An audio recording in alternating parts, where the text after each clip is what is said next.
Devosi 1 Tawarik pasal yang ke-10. Tidak jarang orang menyebut diri sebagai seorang Kristen, padahal dia tidak mengikuti Tuhan Yesus dengan sepenuh hati.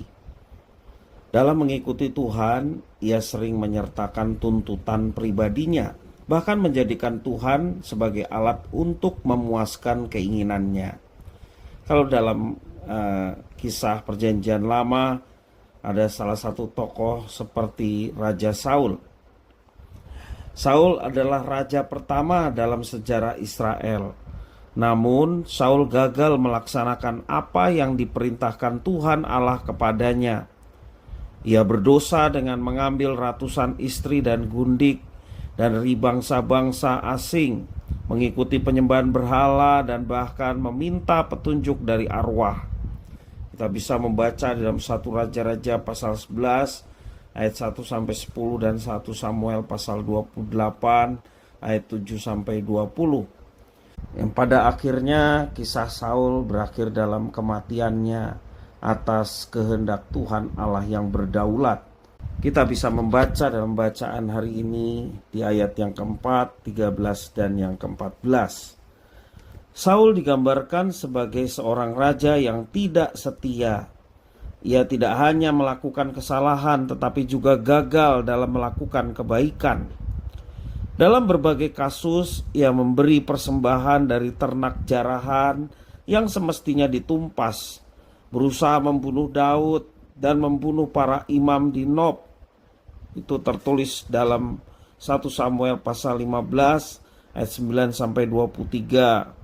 Dan juga pasal 22 ayat 17 sampai yang 19 yang dilakukan Saul seperti itu. Ia mengabaikan pimpinan Tuhan dalam menjalankan kerajaan yang diberikan dan dipercayakan kepadanya. Saul tidak datang kepada Tuhan melalui nabinya. Ia datang mencari petunjuk Tuhan hanya ketika tidak ada lagi jalan keluar di tengah kebuntuan, tetapi Tuhan sudah menolaknya. Saul mencari Tuhan hanya untuk hal-hal yang sesuai dengan keinginannya, bukan karena kerinduannya untuk menjumpai Tuhan. Terkadang sebagai manusia berdosa, kita juga suka berlaku seperti Saul. Kita datang kepada Tuhan hanya saat kita tidak mampu menyelesaikan beban hidup dengan kekuatan sendiri, dan mengharapkan Tuhan sebagai solusi terakhir atas masalah yang sedang kita alami dan hadapi. Dan masalah itu pun karena kesalahan kita sendiri. Dan mencari Tuhan untuk menolong menyelesaikan persoalan masalah kita.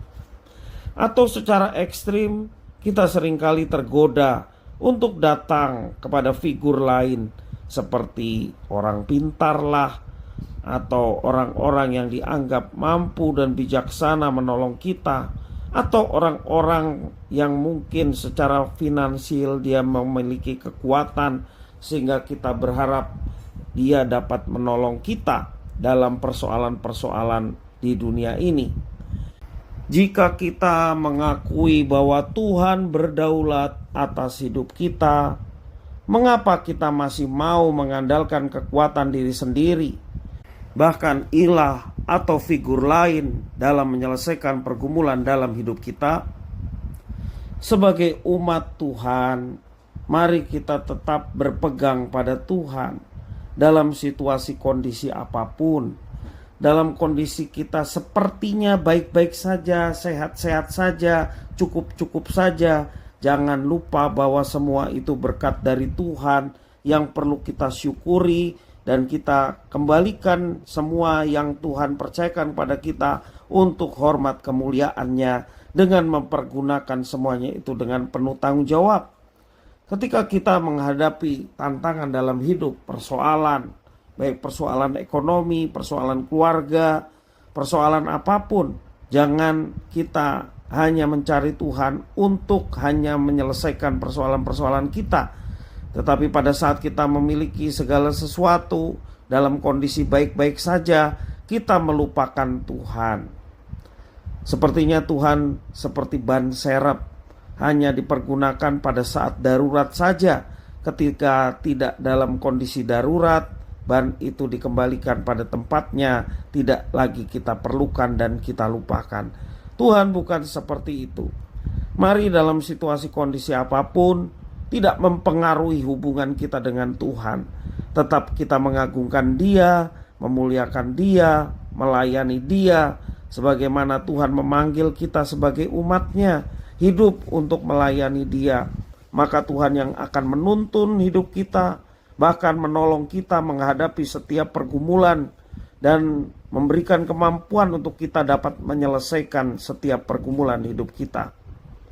Sebagai umat Tuhan yang setia, mari kita tunduk dan patuh kepada perintah-Nya dengan segenap hati dan terus belajar melaksanakan apa yang Tuhan inginkan. Dan percayalah, Dia sumber segala berkat yang berkuasa atas hidup kita. Kalau Dia disenangkan, masakan Dia tidak melihat orang-orang yang hidup untuk Tuhan dan tidak akan memberkatinya? Tentunya Dia sumber segala berkat yang berkuasa akan memberkati setiap anak-anak yang dengan tulus ikhlas melakukan setiap tugas tanggung jawabnya dalam kehidupan setiap hari. Menjadikan Kristus Tuhan artinya kita mau membawa diri kita sebagai umat-Nya yang hidup dalam ketaatan, dalam situasi kondisi apapun. Dan percayalah, Tuhan itu ada, Tuhan itu hidup, Dia berkuasa, Dia yang akan melihat setiap apa yang kita kerjakan. Selama itu apa yang kita kerjakan untuk kemuliaan Tuhan, maka Tuhan yang akan menuntun dan memelihara hidup kita sekalian. Puji Tuhan. Tuhan Yesus memberkati.